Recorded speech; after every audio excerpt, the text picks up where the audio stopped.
ছেলেদের পোশাক পরি, কিন্তু হাঁটা চলা মেয়েদের মতন। কথা সাথে ঘুমের ওষুধ মিলাতে ঘুমাই যায়, চুলগুলা কেটে দেয়। আমি কি কেন বাড়ি যাওয়া হবে না? কয় তোমাকে বিক্রি করে রেখে গেছে। আমার নাম বন্যা ব্যাপারী। বয়স কত? 88-তে জন্ম। সেই হিসেবে আপনার বয়স, ওকে ফাইন। আর জন্ম জেলা? ঢাকা কেরানীগঞ্জ মডেল। ঢাকাতেই জন্ম আপনার বলতে জি। গেলে। শুরু করেন বন্যা। আমার আব্বা আমার আম্মার আগে আরেকটা বিয়ে করে। ওই আম্মার কোনো সন্তানাদি হয় নাই। আমার আম্মুকে জমি লিখে দিয়ে বিয়ে করে। আপনার মা দ্বিতীয় ওয়াইফ তার? জি। ওকে। আমরা ওই আম্মুর ঘরে 5 ভাই বোন হই। আচ্ছা। আমার বড় ভাই মারপেটে থেকে প্রতিবন্ধী হয়, তারপরে বড় বোন হয়, তারপর আমার এক ভাই আর আমি যমজ হই দুজন। আচ্ছা। আমার পর আমার এক ছোট বোন। তখন আমার ওই ভাইটাকে যে কাপড় চোপড় এনে দেয়, আমাকে সেমে একই কাপড় চোপড় এনে দেয়। আস্তে আস্তে একটু বড় হলাম, স্কুলে ভর্তি করে দিল। তখন তো আমার আব্বার অর্ধেক বয়স হয়ে গেছে, যেরকম বুড়ো হয়ে যায় দাদা নানা যেরকম হয়। মানে এত বেশি বৃদ্ধ হয়ে গেছে? হ্যাঁ, আম্মা ছিল হচ্ছে অ্যাবনর্মাল। 6 মাস মা এরকম পাগলের মতো থাকে, 6 মাস ভালো থাকে আর একটু সরল সোজা। সন্তানকে সামাল করে মা বাপ, আমরা মা বাপকে সামাল করতাম। বড় বোনটার উপরে দখল যায়। তখন কৃষিকাজ করে আব্বু আলু লাগায়, কাঁচামরিচ লাগায়, যে পেঁয়াজ লাগায়, মানে এগুলা নিয়ে উঠাইতে হয়, বাজারে নিয়ে বিক্রি করতে হয়। এগুলা বড় বোনটা অনেকটাই আব্বার হেল্প করে। আস্তে আস্তে বড় বোনটা বড় হলো, বড় বোনটাকে বিয়ে দিতে হবে। তখন আমার এক চাচতো ভাই ছিল। চাচতো ভাই বলে কি, কাকা আপনার মেয়েটাকে আমি বিয়ে করবো, আমাকে বাইরে পাঠায় দেন। তখন আপনি কি করেন? তখন আমি ছোট, অনেক ছোট। হ্যাঁ। ওকে। আমাদের বাড়ি অর্ধেক বিক্রি করে দেয়, বিক্রি করে ওখানে নিয়ে টাকা রাখে। ওকে দেশের বাইরে পাঠিয়ে দিয়ে বিয়ে শাদী দিবে বাইরে? হ্যাঁ, আমার বোনকে বিয়ে দিবে। ওকে। পরবর্তীতে কি করে, আমার বোনকে বিয়ে করে না। ওহো। যে আমার জেঠিমা ছিল, উনি বলতো যে বলে ওর মা হয়েছে পাগল, ও তো পাগলই হবে। আমার মামা খালু দেখাশোনা করে আমার দুলাভাইয়ের কাছে সবরাতের দিন বিয়ে হয়। আপনার ওই বোনের? হ্যাঁ, আমার দুলাভাইটা কানে কম শোনে, একটু সরল সোজা টাইপের। আব্বা লোকের কথা না শুনতো, বোনটার ভালো জায়গায় বিয়ে হতো। আর আমাদের জায়গা জমি যদি বিক্রি না করতো, ভালো জায়গায় বিয়ে হতো। তখন আমি ক্লাস 2 এর থেকে পড়ি। বিয়ে হয়ে গেল, আব্বু আস্তে আস্তে আস্তে আস্তে না অসুস্থ হয়ে গেল। আমার বড় ভাইটা তো প্রতিবন্ধী, কোনো কাজ কাম করতে পারে না। আর আমার সাথে যে ভাইটা, সেই ভাইটাও কাজ কাম করে, কোনো বাড়িতে টাকা পয়সা দেয় না। তখন আমি আস্তে আস্তে বড় হতে লাগলাম। আব্বা কি করে, লোকের বাড়িতে নিয়ে কাজে দিয়ে আসে। আপনাকে? আমাকে টাকা দিবে 250 টাকা মাস। মা আমাকে থাকতে দেয় না। মা ওখানে যায় কি করবে, যাবে নিয়ে আসবে। মা সন্তানকে আর কি দূরে দিবে না। তখন তো সংসার আয়ের তো আর কেউ নাই। আবার আরেক জায়গায় দোকানে 4 দোকানে কাজে দিয়ে দেয় আমাকে। আচ্ছা। 300 টাকা মাস।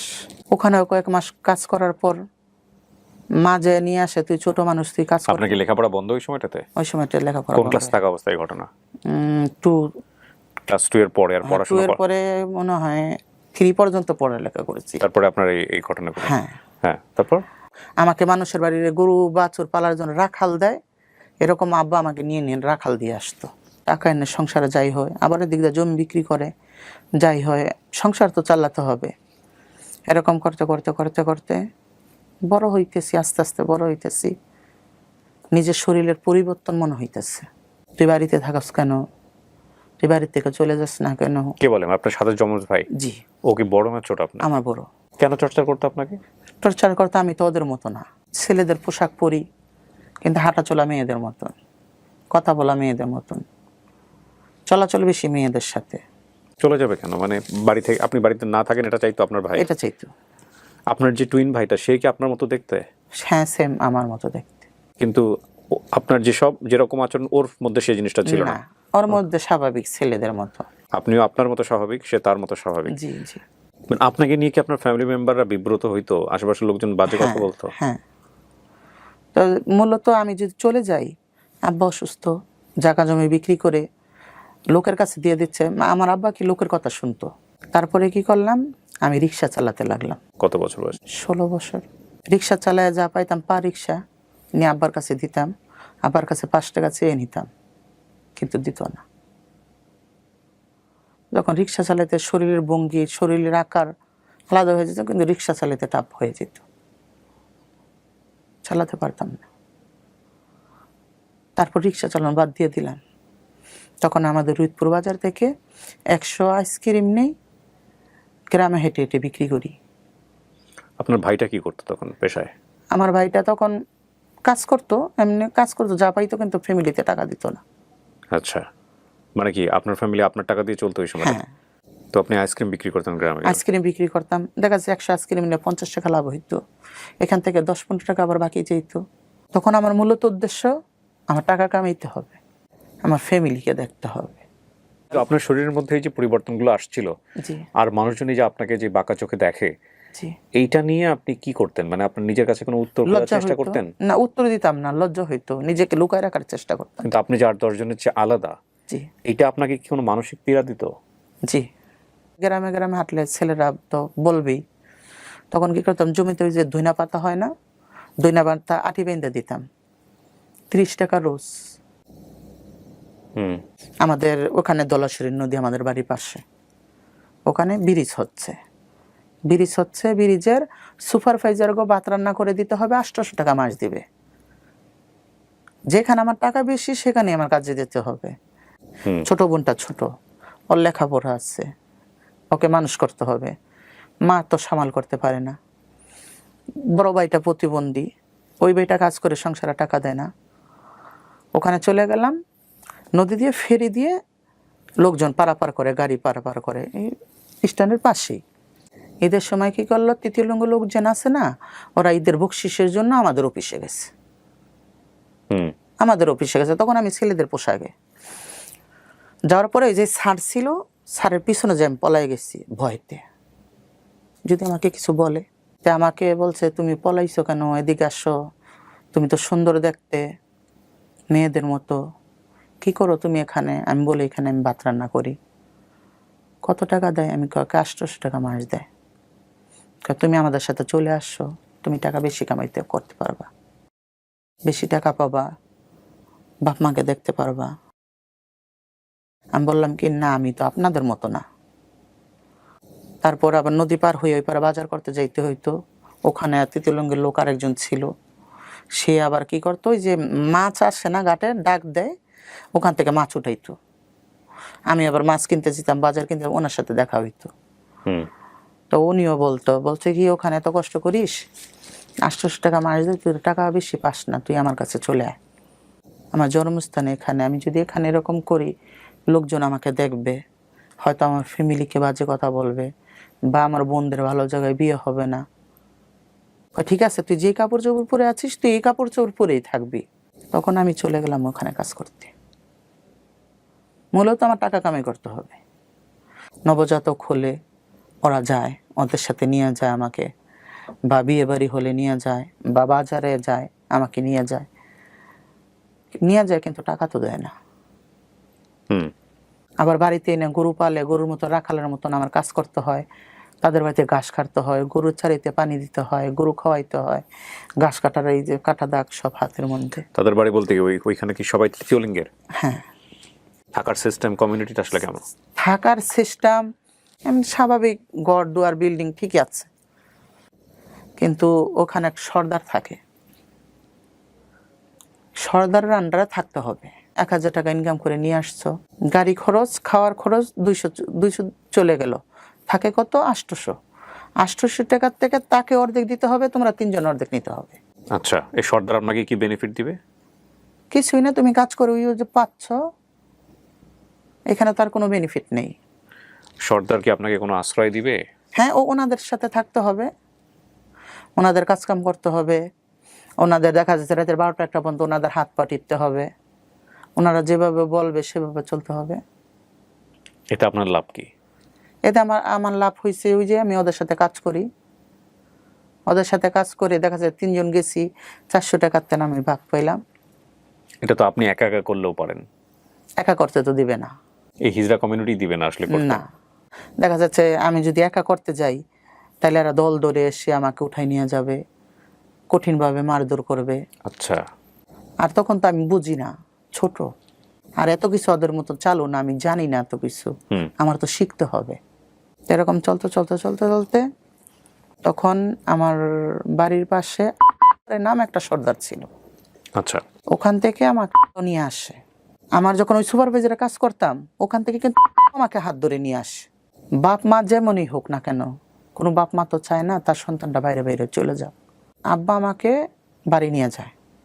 তখন আমার চুল বড় হয়ে গেছে, শরীরের গঠন পাল্টায় গেছে। বড় যে ভাইটা আমাকে প্রচুর মারতো, তখন আমার ভাইটা এমন মারে আমার জ্বর চলে আসে।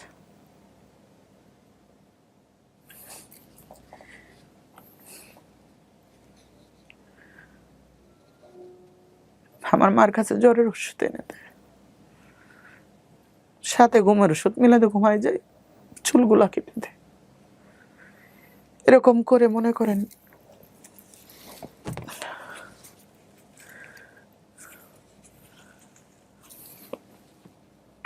মারতো কেন? মানুষের নানান কথা বলে, আমাকে বাড়িতে রাখা যাবে না, ইজ্জত চলে যাবে। তখন মা আমার পিছন পিছন থাকে, আমাকে কোথাও যাইতে দেয় না, মা বুকে নিয়ে ঘুমাইতো। তারপর আস্তে আস্তে ওনারা আমাকে খোঁজ করতে লাগলো। আমি তো অনেক দিন হয় বাড়ি চলে গেছে, চুল কেটে দিছে, আমি তো আর এখন বাইরে বের হইতে দেয় না মা। তো খুঁজতে খুঁজতে আমার বাড়ি চলে গেল ওনারা।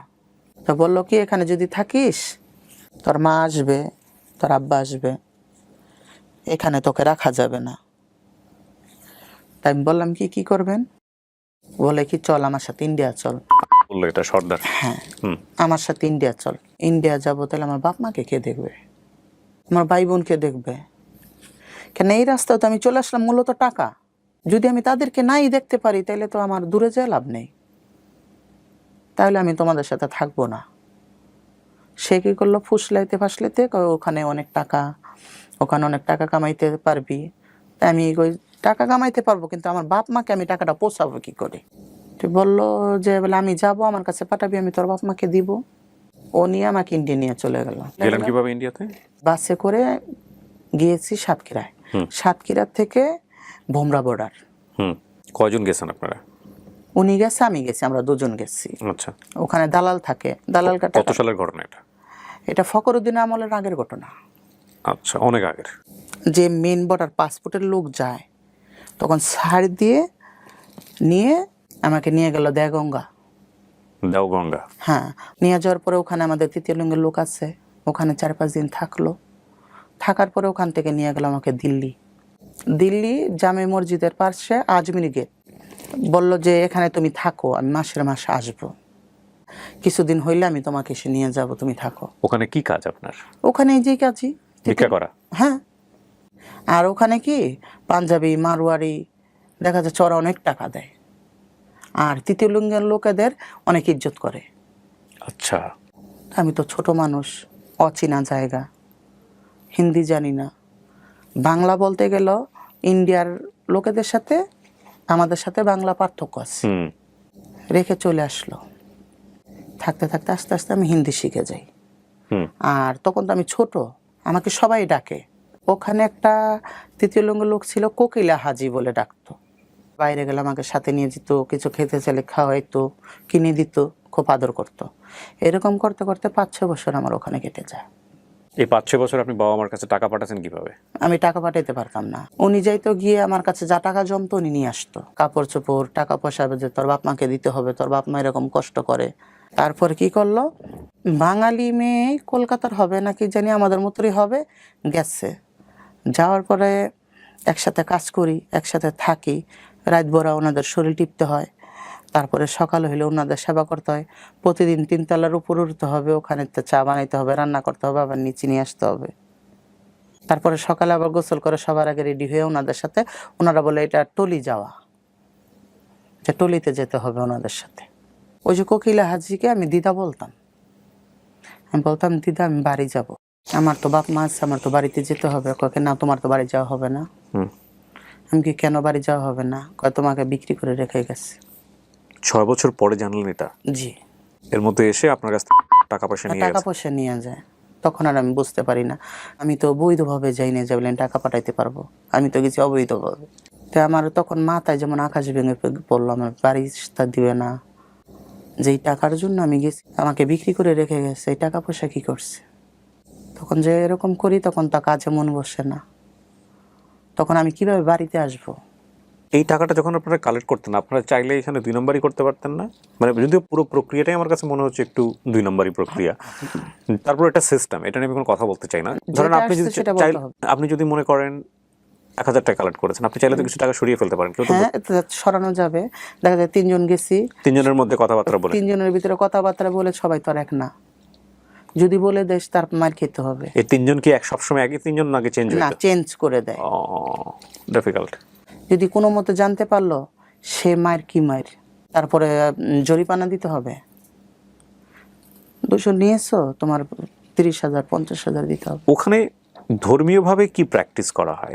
ধর্মীয় বাবা যার যার ধর্ম তার কাছে, নিজের মতো করে আলাদা আলাদাভাবে পালন করে সবাই। হ্যাঁ।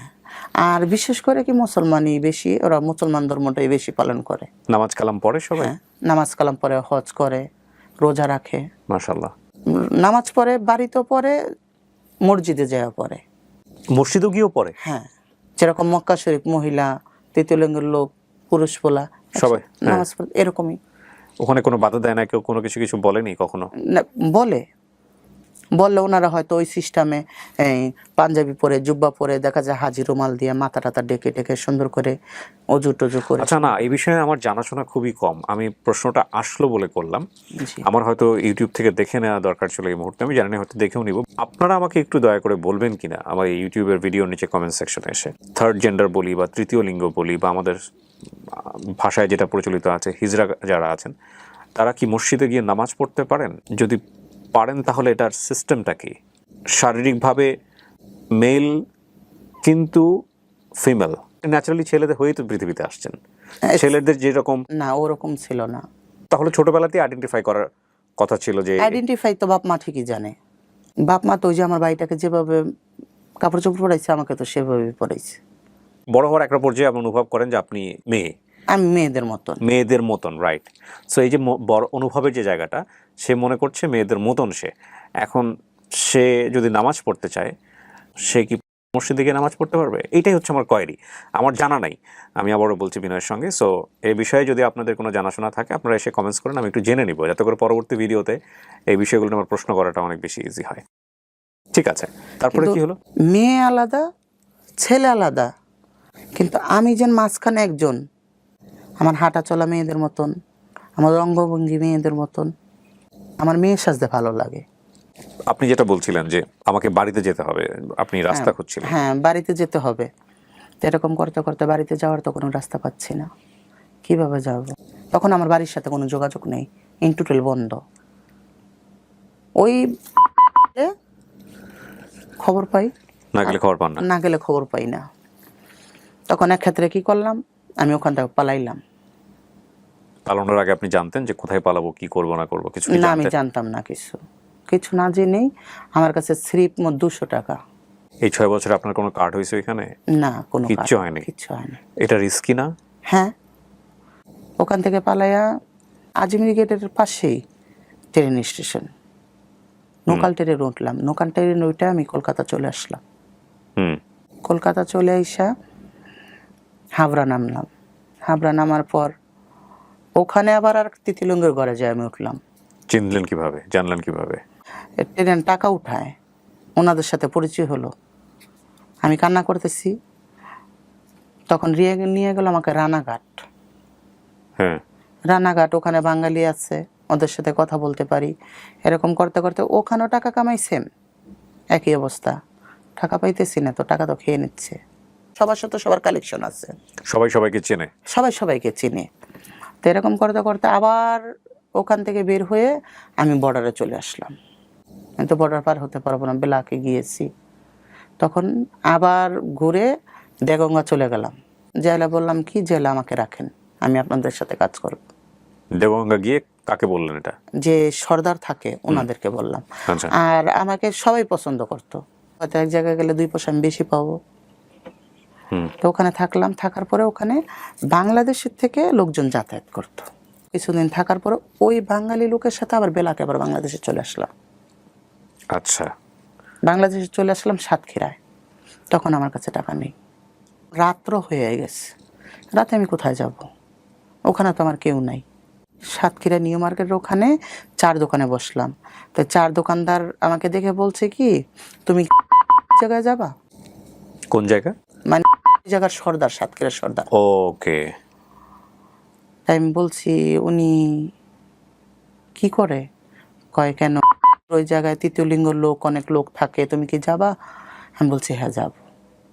তো তখন আমাকে ওনার কাছে নিয়ে যায়। তখন ইরিকা তেরাল দিয়ে এই সমান কাদা, এই কাদা পানি ভাঙ্গা আমার এক চকের মাঝখানে উনি বাড়ি করছে, গোলপাতার একটা ঘর। গিয়ে দেখি ওনার ওই জায়গায় পুরুষ পোলারা বাজে নেশা করে, কেউ গাঞ্জা খাচ্ছে, কেউ মদ খাচ্ছে। ওখানে আমার থাকতে হবে। কেন, আমার তো টাকা নেই, আমি বাড়ি আসবো কি করে? সাতক্ষীরার থেকে একটু দূরে বাজার, ওখানে আবার ওনার শিষ্য মেয়ে থাকে। তো ওনার শিষ্য মেয়ে প্রতিদিন ওনার কাছে যায়, যে কাজ করা, দোকানে টাকা উঠানো, হয়তো বেবি হইলে ওখান থেকে টাকা আনা, বিয়ে বাড়ির থেকে টাকা আনা। উনি সকালে যায়, কি করে, নিউ মার্কেটের ওই পাশে হোটেল আছে সোনারগাঁও, ওখানে বসে ওই বাড়ির থেকে যারা থাকে আসে, আইসে একসাথে কাজ করে। উনি আর ওই বাড়িতে যায় না, উনি ওনার বাড়িতে জাউডাঙ্গা ব্যাক করে। তাই আমি বললাম কি, নানু আমি তো এখানে থাকবো না, তাহলে ওনার সাথে চলে যাই। উনির সাথে সকালে আসবো, আমি কাজ করে দিয়ে ওনার কাছে চলে যাব। কয় না, যাওয়া যাবে না, তোমার এখানেই থাকতে হবে। তো ওখানে থাকি কষ্ট করে, গ্রামে যাই। যাওয়ার পর এরকম করতে করতে বোমরা বর্ডারের এই পাশে আমরা গ্রামে ঘুরি। এক বাড়িতে বাচ্চা হয়েছে, মেয়ে বাচ্চা, ওখানে আমি গিয়েছি। যাওয়ার পর লগে বাজি বিপ করে গালাগালি করতেছে, টাকা দিবি না কেন, এই সেই হাবি জাবি বলতেছে। তাই আমি বললাম কি, দেখো, মানুষ যদি টাকা আপোষে না দেয়, জোর করে তো টাকা নেওয়া যাবে না। ভালোভাবে বলো, আজকে হয়তো না হাতে না থাকতো, যে রাজা ব্যক্তি তার হাতে তো টাকা থাকে না। তাকে যদি আমি মাথায় বাড়ি দিই, সে আমাকে এখন টাকা দিতে পারবে? ওনার 500 টাকা দেওয়ার 200 টাকা দেওয়ার ক্ষমতা, আমি 500 টাকা চাইলে তো পাবো না। তখন তো 1000 টাকা ইনকাম করলে কি খুশি। বলছে কি, তোমার এত দরদি, তাহলে তুমি তো এই কাজ করতে পারবা না, তুমি আসছো কেন? তুমি পারলে গিয়ে নাও। পরে ওই বাচ্চার যে দাদি হয়, ওই দাদিকে আমি ঘরে নিয়ে গেছি। ঘরে নিয়ে যাওয়ার পর আমি বললাম, দেখেন টাকা ছাড়া তো যাবে না, তা আপনি পারলে কিছু টাকা দেন। আজকে যদি আপনার মেয়ে হতাম, তো নিশ্চয়ই আপনি আমাকে খাওয়াতেন, কিংবা আপনার ছেলে হলেও খাওয়াইতেন। না পারতে বিয়ে দিতে কি করতেন, খাওয়াইতে হইতো না। তো আপনার মেয়ের মতন আমি, কিছু টাকা দেন, আমরা চলে যাই। তখন ওই মহিলাটা ধার করে 2000 টাকা দিয়েছে, আবার একটা কাপড় দিয়েছে। তো দেওয়ার পরে আমরা ওই গ্রামে যতক্ষণ ঘুরছি, ওই মহিলাটাও আমাদের সাথে সাথে ঘুরছে। তাই আমি বলছি, আপনার সাথে সাথে ঘুরতেছেন, তা আপনি বাড়ি চলে যান, আমরা তো চলে যাব। তুমি আমার মা বলছো না, আমি তোমার যেতে দেবো না। So very sweet memory. আমার তো কোনো মেয়ে নাই, আমার একটা ছেলে প্রাইমারি স্কুলের মাস্টার। তখন আমার নিজের কাছে আনইজি ফিল হচ্ছে, কি করলাম আমি। তাই ওনার কপালে চুমু দিয়ে আমি বললাম কি, মা আপনি যান, আমি অমুক জায়গায় থাকি, আপনি যায়েন আমার কাছে, আপনার মেয়ের মতন আমি করব। ওই বাড়ির পাশে ওনার বোনের বাড়ি। তখন কি করলো, কিছুদিন পরে দুপুরে খাওয়া দাওয়া করে আমি ঘুমিয়ে আসি। পোলা বানা ডাকতেছে, বন্যা আপা আপনার মা আসছে। আমি বলছি, আমার মা ঢাকার থেকে নদী পার হইয়া তো মিটপুর কি জিনিস আমার মা বলতে পারে না, আমার মা এত দূর চলে আসবে? সর, এখন খেলাধুলা করবো না, যা, বিরক্ত করিস না, এখন আমি ঘুমাবো ওই গুলপাতার ঘরে। তখন ডাকতেছে, উঠলাম, কয় মা তুমি আমার চিনছ? আমি বলছি হ চিনছি, চিনবো নাকে, আসেন। ওনারে নিয়ে আসলাম, ওনাকে রাখলাম, নিজের টাকা দিয়ে বাজার করে ওনাকে খাওয়ালাম, বাজার করে ওনাকে মার্কেটিং করে দিলাম আমি। এখন বলছে, মা তোমার আমি নিতে আসছি, এখন আমি তো আর যাই না।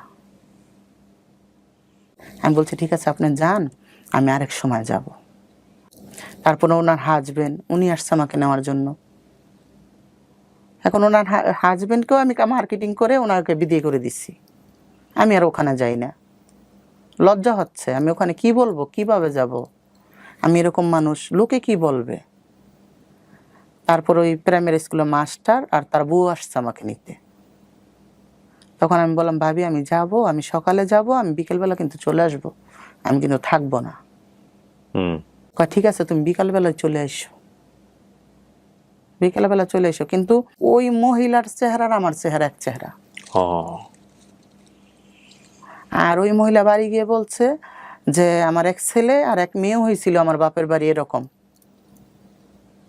ওই মেয়েটাকে এরা নিয়ে গেছে ঢাকায়। 5-6 বছর পরে খোঁজে খোঁজে আমার খোঁজে খোঁজে বাড়ি আসছে। সবার সাথে এটা যে প্রচার করছে, সবাই জানতেছে আপনি তার মেয়ে, সবাই জানতেছে আমি তার মেয়ে। তখন আমি গেছি ওনাদের বাড়িতে, ওই সর্দার বংশ ওনারা, ওনাদের আশেপাশে যে বাড়িঘর আছে ওনার এই সব আত্মীয় স্বজন। এখন পুরো বাড়ি ভর্তি হয়ে গেছে আমাকে দেখতে। ছোট মার মেয়ে এসেছে, ছোট মার মেয়ে এসেছে। এখন লজ্জায় তো আমি ঘর থেকে বের হই না। আমি বিকালবেলা ওখান থেকে চলে আসছি।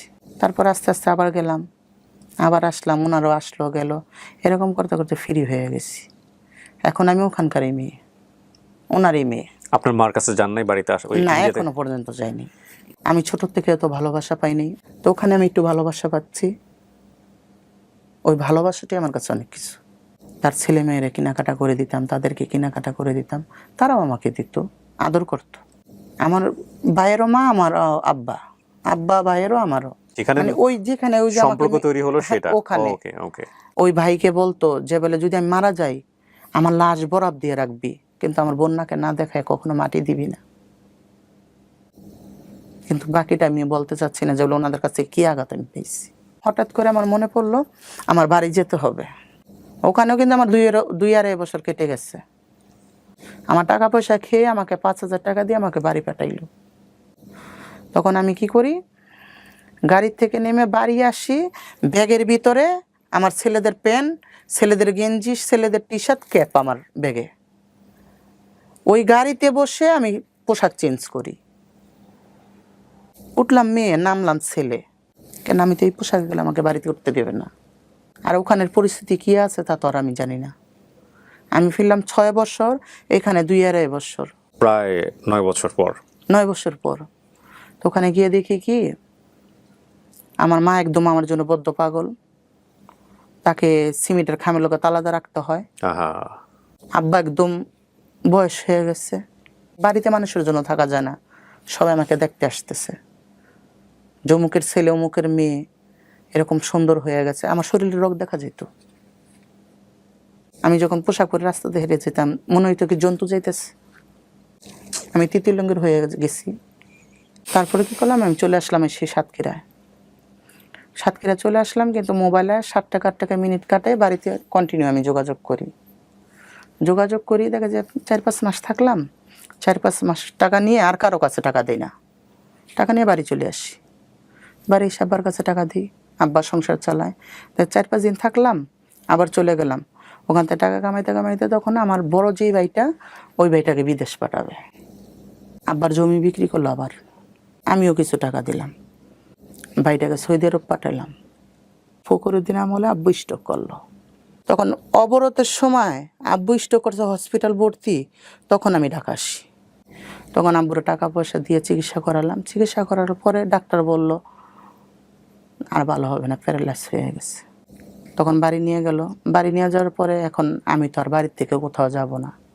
তখন বড় বোন আমাকে বলল যে তুই যদি বাড়ি থাকিস তে আব্বু চিকিৎসা কীভাবে চলবে, সংসার কীভাবে চলবে।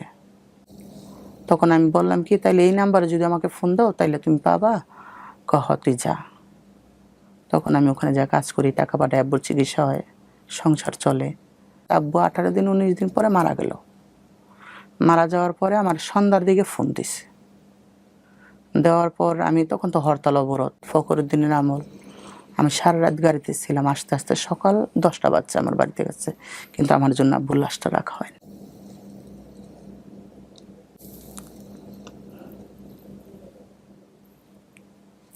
একটা লাইন মাথার মধ্যে ঘুরতেছে,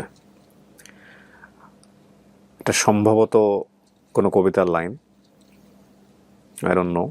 আমার এই লাইনটাকে শুধুমাত্র আপনারা এভাবে নিয়েন না, এটা আমার ফিলিংসের জায়গা থেকে বলছি, সামাজিক দৃষ্টিভঙ্গির জায়গা থেকে বলছি, নট লাইক যে তার জন্মকে আমি প্রশ্নবিদ্ধ করছি on the basis of nature. Because প্রকৃতির কাছে আমরা সবাই সমান। আল্লাহ আমাদেরকে খুব যত্ন করে সৃষ্টি করেছেন। তিনি বলেছেন স্পষ্ট করে যে আমি মানুষকে খুব সুশ্রীভাবে তৈরি করেছি, তাই না? কিন্তু সমাজ ওনাকে ট্রিট করেছে জন্মই যারা জন্ম পাপ। এই লাইনটা নিশ্চয়ই খুব পরিচিত আপনাদের কাছে। তখন আব্বা লাশ মাটি হয়ে যায়। সকালবেলা সবাই কবরস্থানে যাবে, আমাকে নিয়ে যাবে না, আমার যাওয়া যাবে না। আমি কি তাদের সন্তান না?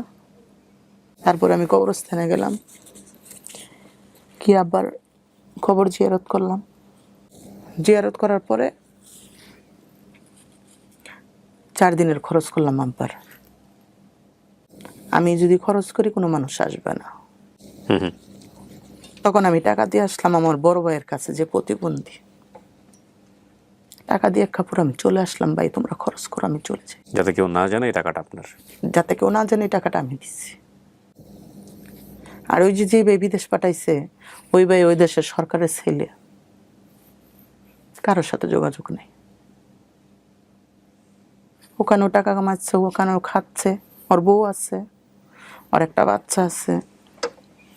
কিন্তু আব্বা মারা গেছে অসুস্থ, কোনো খোঁজ খবর নেই। চলে আসলাম বাড়ির থেকে, আমাদের বাড়ির পাশে, রুদপুর বাড়ির পাশে, ওই গেলাম। যাওয়ার পরে বললাম, নানু দূরে থাকি, আব্বা মারা গেছে, মরা মুখটা আমি দেখতে পারি নাই, মাটা কখন মরে যাবে দেখতে পারবো না, আমাকে তোমাদের কাছেই রাখো। সে রাখবে না। দিল্লিতে বিক্রি করে দিয়ে আসছিল। ওই দিল্লিতে বিক্রি করে দিয়ে আসছে, আমার কাপড় চোপড় ব্যাগটা বাইরে ফেলে দিচ্ছে, আমাকে রাখবে না। না বাড়ি থাকতে পারতেছি, না এখানে থাকতে পারতেছি, আমার তো যাওয়ার জায়গা নেই। আমি রুম নিলাম কোলামোড়া, 1100 টাকা। তখন আমার সংসারের জিনিস লাগবে, আমার তো রান্না করে খেতে হবে। ওই যে আমাকে ওই ব্রিজ ওই 800 টাকা মাস কাজ করতাম, যে ওই যে আমার যে উস্তাদ ছিল প্রথম আমাকে নিয়ে গেছে, আমি ওনার কাছে গেলাম। যাওয়ার পরে ওনাকে আমি বললাম যে এরকম এরকম বিষয়, আমার আব্বা মারা গেছে, আমি এরকম এরকম কাছে গেছি, কিন্তু আমাকে রাখবে না, কি করবো? কয় তুই আমার কাছে থাকবি। কোনো লোক ওর কাছে থাকতে দেয় না, মানে ওর সাথে বিরুদ্ধ গন্ডগোল, কেন ওর বাপ দাদার বাড়ি ওখানে, এরকম গন্ডগোল করে ওর কাছে লোক থাকতে দেয় না। তা আমি গিয়েছি, উনি একা, তা বলছে তুই আমার কাছে থাকবি, ওর যেসব এলাকা আছে দুইজনে যায় ঘুরে নিয়ে আসবো। ওনার সাথে কাজ করি, দুলাভাই অ্যাক্সিডেন্ট করে কানে শোনে না, কাজ করতে পারে না, বড় বোনের সংসারও দেখতে হয়, আমাদের সংসারও দেখতে হয়, ছেলে মেয়ে মানুষ করতে হয় দুজনের। ওই টাকায় তো আমার হচ্ছে না। পার্লারে যেরকম ফেসিয়াল করতে যেতাম বা বুড়ু কাটতে যেতাম, তখন একটা মেয়ে ছিল, নাম ছিল শিলা, পার্লারের ম্যাডাম। তা বলছে কি বোন না, এইটা করো, এটার পাশাপাশি তুমি পার্লারে কাজ করো। আমি পার্লারে কাজ করবো, আমি তো কাজ তো পারি না, আমি তোমারে শেখাবো, তুমি সময় দাও। দুপুরে চলে আসলাম, চলে এসলে দুপুরের পরে আমি পার্লারে চলে গেলাম। পার্লারে যেয়ে আমি কাজ করি, ওখান থেকে আমার কিছু টাকা আসে, আবার এখান থেকে কাজ করি, এখান থেকে কিছু টাকা আসে, মানে আমার 2টা ফ্যামিলিকে দেখতে আর কষ্ট হয় না। নিজে পার্লার দিলাম, আমি এগুলো করব না, মানুষে দেখতে পারে না, মানুষে বলে তুমি এরকম। আমি তো একটা স্বাভাবিক মানুষ হলে আমি চলতাম, মেয়েদের মতো পর্দা করতাম, বা ছেলে হলে ছেলেদের মতো পর্দা করতাম, দেখি আমি ব্যবসা করে কিছু করতে পারি কি। কিন্তু ব্যবসা করতে দিবে না, এদের সাথেই থাকতে হবে। ঠিক আছে, ব্যবসা বাদ দিয়ে দিলাম। কিন্তু ওনাদের সাথে থাকার পরে যেন ওনাদের টাকা ইনকাম হয়, ওই টাকায় তো আমার হয় না। চলে গেলাম আমি যাত্রা গানে। যাত্রা গানে? সার্কেস। পারতেন? প্রথম ওনাদের কাপড় চোপড় দিয়ে দিতাম, ওনাদের সাথে থাকতাম। ওখান থেকে পান নাইট আমাকে 1000 করে টাকা দেয়। এখানে যদি আমি 500 টাকা কামাইতাম, ওখানে আমি 1000 টাকা পাচ্ছি। নায়িকার পাঠ করতো মনা পারবিন নাম। উনি বললো কি যে বলে লোকের কাপড় চোপড় ধুয়ে রান্না বান্না করে এভাবে তোর তো হবে না, তুইও মঞ্চে কাজ কর। আমি তো পারি না। পর্দার ভিতরে আমি তোরে শিখাই দেব। তুই পারবি না কেন? উনি আমাকে শিখাইতো। একদিন শিখাইতে শিখাইতে সাজায় টাজায় আমাকে মঞ্চে উঠাই দিছে। দর্শক দেখে লজ্জা আমি নেমে চলে আসছি যে না আমি পারবো না। তোর পারতেই হবে। দেখা যায় যে শীতের সিজনে আমি ওনাদের সাথে যাত্রা গানে কাজ করতাম, আর গরমের সিজনে তিতিলুঙ্গের লোকের সাথে কাজ করতাম। এরকম করতে করতে আবার পার্লারের কাজও করতাম। তখন আমি ভাড়া থাকি, ওখানেই স্বামী স্ত্রী দুজন ভাড়া থাকে। মহিলাটা সরল সোজা, একটু পাগল টাইপের। যখন আমি রান্না করি তখন ওই স্বামী আর মহিলা আমার কাছে এসে খাড়ায় থাকে। আপা আপনি কি করেন? আমি বলছি ভাই আমি পার্লারে কাজ করি। আপনার কি বিয়ে শাদী হয়েছে? আমি কি না। বলছে আপনার সন্তান আছে? আমি বলছি না। ওনার ওয়াইফকে বলছে নার্গিস তোমার যদি বাচ্চাটা হয় আপাকে দিয়ে দিও। তখন অবাক হয়ে গেলাম, কেন আমার নেই দেখে কি আপনি আমাকে উপহাস করতেছেন? বলছেন না, আমি আগে বিয়ে করছি, আমার আগের বউর বাচ্চা কাচ্চা আছে, এর আমি পরে বিয়ে করছি। এর আগে একজন বাচ্চা হয়েছিল, ও তো ওরকম স্বাভাবিক না, বাচ্চাটা মারা গেছে।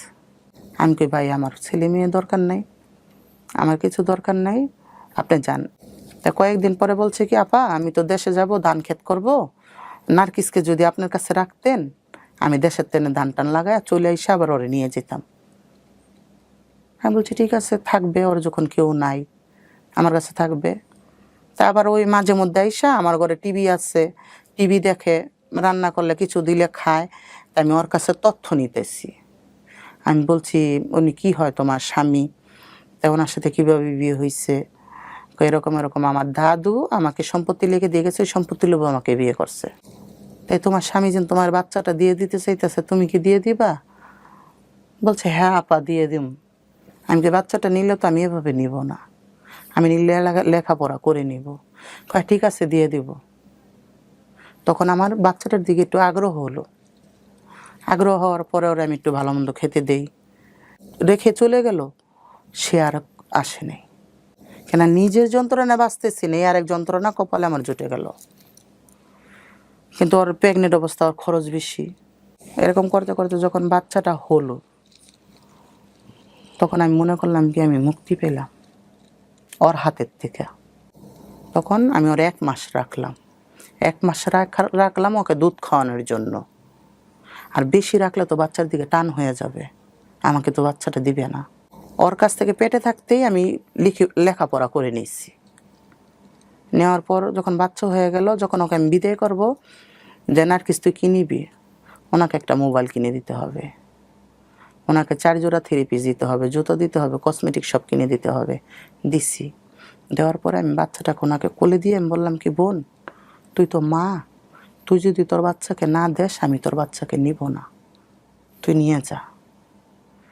ওকে বাচ্চা দিয়ে লঞ্চের টিকিট কেটে বরিশাল বাড়ি ছিল, আমি লঞ্চে উঠাই দিয়ে এসেছি বাচ্চা সহ। বাচ্চা সহ লঞ্চ ঘাটে ময়লার মধ্যে বাচ্চাকে ফেলে রেখে দিয়েছি। তাহলে তোকে আমি দিয়ে আসলাম, তুই বাচ্চাটাকে লঞ্চ ঘাটে ময়লার মধ্যে ফেলে রেখে দিয়েছিস, আমার কাছে রেখে যেতি। ফেলে রেখে এসে আমার বাসার পাশেই দাঁড়ায় আছে রাস্তার মধ্যে। পাশের লোকে আমাকে খবর দিচ্ছে। তখন আমি বাচ্চা নিয়ে আসলাম, বাচ্চা নিয়ে এসে ওকে নিয়ে আসলাম। নিয়ে এসে আমি বলছি যে তোকে আমি কালকে এত টাকা পয়সা খরচ করে তোকে আমি বাড়ি দিয়ে পাঠাইলাম। বলছে আমি তোমার কাছ থেকে যাবো না, আমার অন্য কোথাও কাজে লাগে দাও, বাচ্চা তোমার কাছে থাক। তাহলে তুই কি কাজ করবি? কেউ তো তোকে কাজও নিবে না, আর বাচ্চার সাথে তো তোকে আমি রাখবো না। স্বামীও নাই? না, স্বামী তো ওই যে ফেলে রেখে গেছে ওই। তখন কি করলাম, বাচ্চা রাখলাম, বাচ্চা রেখে ওকে আমি বিদায় করে দিলাম, যা কখনো তুই আমার কাছে আসবি না। বাচ্চা তো রাখবে না, একটা এর আগে একটা হয়েছে মারা গেছে, মেরে ফেলছে, এইটাকেও মেরে ফেলবে। তাইলে আমি 8-9 মাস তোর পিছনে শ্রম দিয়ে কষ্ট করে আমার কি লাভ হইলো তুই যদি বাচ্চাটা মেরে ফেলিস? যদি তোর টাকা পয়সার কোনো কিছু প্রয়োজন থাকে দূরে থাইকা তুই আমার কাছে চাবি, আমি তোকে দিব, কিন্তু কখনো তুই বাচ্চার কাছে আসতে পারবি না। ছেলে না মেয়ে? ছেলে। তখন আমি কাজের লোক রাখলাম ওর জন্য, রাত্রে আমি রাখবো। এরকম করতে করতে ছোট বোনটার বিয়ে ঠিক হয়। ছোট বোনটার বিয়ে হয়ে যায় বাড়ির পাশে, থাকলো কে মা ন্যাংরা ভাই। তখন ওই বাড়িতে আমি দোচালা একটা ঘর দিই, যে বাড়িতে গেলে ওই ছোট বোনটা বাড়ির পাশে বিয়ে হয়েছে, বাচ্চাটা দেখবে, আমি সুন্দর কাজ করতে পারবো, তখন ঘর ছেড়ে আমি বাড়িতে চলে যাই। এখন বাড়িতে গিয়ে বাড়ির থেকে আপ ডাউন করি।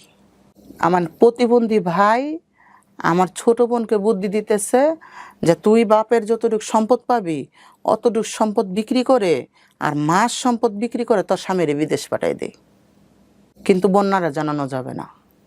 ওই প্রতিবন্ধী ভাই ওর জায়গা তো আগেই বিক্রি করে ফেলছে, ওরকম করে আমাকে না জানে মার জায়গা ওর জায়গা বিক্রি করে ওরা 2 লাখ টাকা দিচ্ছে।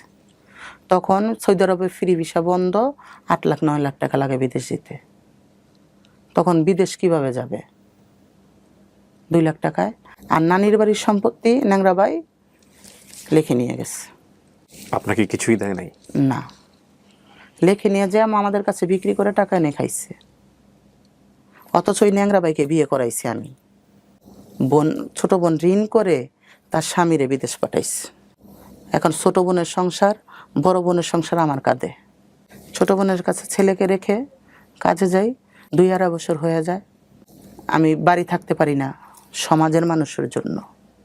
তখন আমি আমার বাড়ির পাশে আবার বাড়ি থেকে চলে আসলাম, বাইরে চলে গেলাম। যাওয়ার পর সৌদি আরবের ভাই বাড়ি আসলো। বাড়ি এসে আমাকে বলে যে আমার 1 টাকার তোর 1 লাখ টাকার সমান, কেন তোর অবৈধ টাকা কামানো। তখন ভাইয়ের সাথে তো আমি উত্তর দিতে পারি না। এর মধ্যে আবার ওই বিদেশ ব্যাক করে 6 মাস থেকে, ওখানে গিয়ে বিরাট বড় অ্যাক্সিডেন্ট করে। বিদেশ থেকে ভাই বাজে বিহেভ করে। যখন ভাই আমাকে বাজে বিহেভ করে, সমাজ আমাকে বুঝে, তখন আমি আত্মহত্যা করতে চাই। হয়তো আমি সমাজের বোঝা, আমি কে, আমি কি, কারো কাছে আমি টাই পাচ্ছি না কেন। তখন আমি 20টা ট্যাবলেট একসাথে খাই। ছেলে সারাদিন খেলা করছে দুলাবালি দিয়ে খেলা করে আমার পাশে গিয়ে বসে আঙ্গুল খাইতেছে। আমি আবার পাশে বান্ধবী কইতাম, বান্ধবী বলছি যে আমি যদি মরে যাই আমার ছেলেটাকে এতিমখানায় দিয়ে দিস, আর যদি আমার ছোট বোন নিতে চায় তাহলে আমার ছোট বোনকে দিয়ে দিস।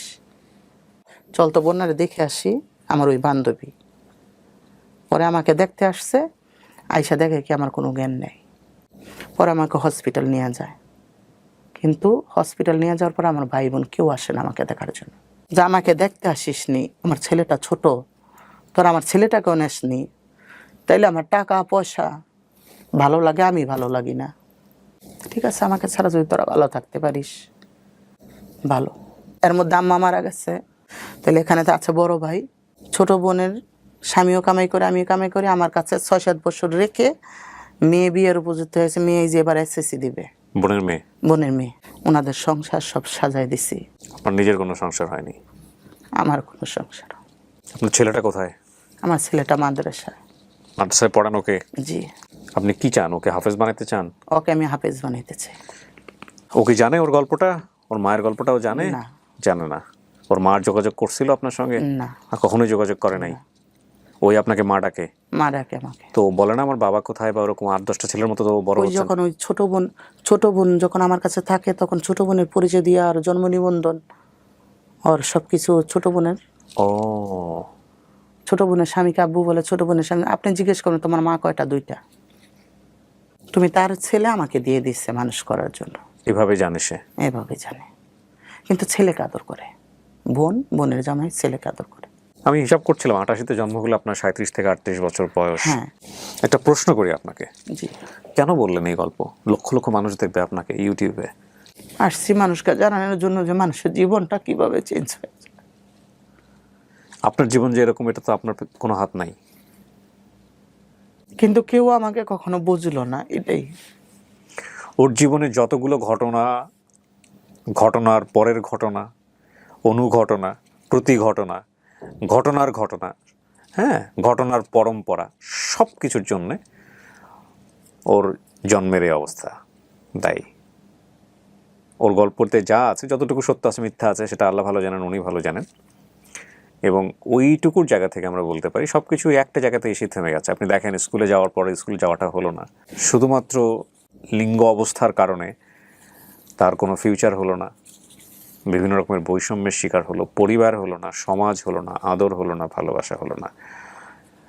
এবং আমরা এইভাবে যে কমিউনিটিটাকে আমরা আমাদের প্রাত্যহিক জীবনে যেভাবে আমাদের সামনে ওরা আসে, যেভাবে দেখে থাকি, যেভাবে ওরা প্রত্যেকটা সময় আমাদের সাথে পরিচিত হয়, বাসে, হাটে, মাঠে, ঘাটে, বিভিন্ন উৎসবে, সেটা খুবই যে কাঙ্ক্ষিত পরিবেশ আমি বলবো না, অনেকটাই অনাকাঙ্ক্ষিত।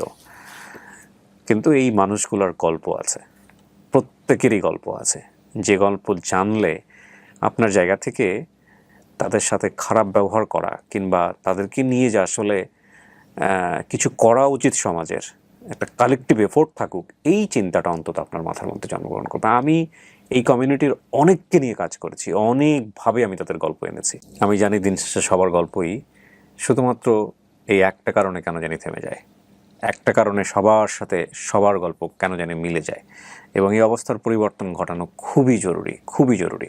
এবং আমি মনে করি এই অবস্থার পরিবর্তন ঘটতে হলে সবচাইতে গুরুত্বপূর্ণ হচ্ছে আমাদের দৃষ্টিভঙ্গির পরিবর্তন। আমি হয়তো আমার জায়গা থেকে একটা ক্ষুদ্র কন্ট্রিবিউশন রাখতে পারি এই গল্পগুলো আপনাদের সামনে এনে, সেটা কি কোনো পরিবর্তন আদৌ করে কিনা ওইভাবে দেখা যায় না, কিন্তু আমি মনে করি এক্সাম্পল সেট করতে হবে বিভিন্ন স্টেক হোল্ডারদের, সমাজ নিয়ে যারা কাজ করছেন, যার যার অবস্থান থেকে কাজ করছেন। খুব সাম্প্রতিক সময়ের একটা উদাহরণ দিয়ে আমি গল্পটা আজকে শেষ করতে চাই। উত্তরার মাইলস্টোন কলেজে যে ভয়াবহতম অনাকাঙ্ক্ষিত ঘটনাটি ঘটে গেছে, বিমানাশ্রে পড়ে যে শিশুগুলো মারা গেছেন সেখানে, সেই শিশুগুলোর জন্যে একদল এরকম তৃতীয় লিঙ্গের মানুষ গিয়েছিলেন তাদেরকে রক্ত দেবার জন্য, এবং তাদের আকুতি ছিল, আমরা তো কিছু করতে পারি না, আমরা আসছি রক্ত দেবার জন্যে। আমরা সমাজে কন্ট্রিবিউশন রাখতে চাই, এই রাখতে চাওয়ার জায়গাটাকে আমাদের প্রসারিত করতে হবে, আমাদের দৃষ্টিভঙ্গি বদলাতে হবে। দে আর হিউম্যান বিং লাইক আস। এই পরিবর্তনটা যদি আমরা করতে না পারি, এটা নিঃসন্দেহে আমাদের জন্য লজ্জার। আমি আপনাকে ধন্যবাদ জানাই, আপনার এই গল্পটা আমার কাছে অন্যরকম একটা অনুভূতি জন্ম দিল। এত প্রতিকূল পরিস্থিতির মধ্যে আপনি যেহেতু নিজেকে টিকে রাখতে পেরেছেন, আপনি তো যোদ্ধা, এবং আপনি সামনেও টিকে থাকবেন ইনশাআল্লাহ, ভালো থাকবেন। আপনার এই গল্পটা যারা নিজেকে অনেক বেশি অসহায় মনে করে তাদের জন্য অনুপ্রেরণা হয়ে থাকবে। আর আমি আপনাকে ধন্যবাদ জানাই যে আজকে আপনি আসছেন। আপনার ছেলে অনেক বড় হোক, সে বড় হয়ে আপনাকে মায়ের মতো দেখুক এবং আপনার দুঃখে পাশে থাকুক, এই কামনায় শেষ করছি। আমার ছেলের জন্য সবাই দোয়া করবেন, আমিও সবার জন্য দোয়া করব, আপনাদের জন্য দোয়া জি করব, আলহামদুলিল্লাহ। প্রিয় দর্শক এবং যাতে ওরা আমি কোরআনের পাখি বানাইতে পারি। অনেক দোয়া থাকলো। প্রিয় দর্শক এবং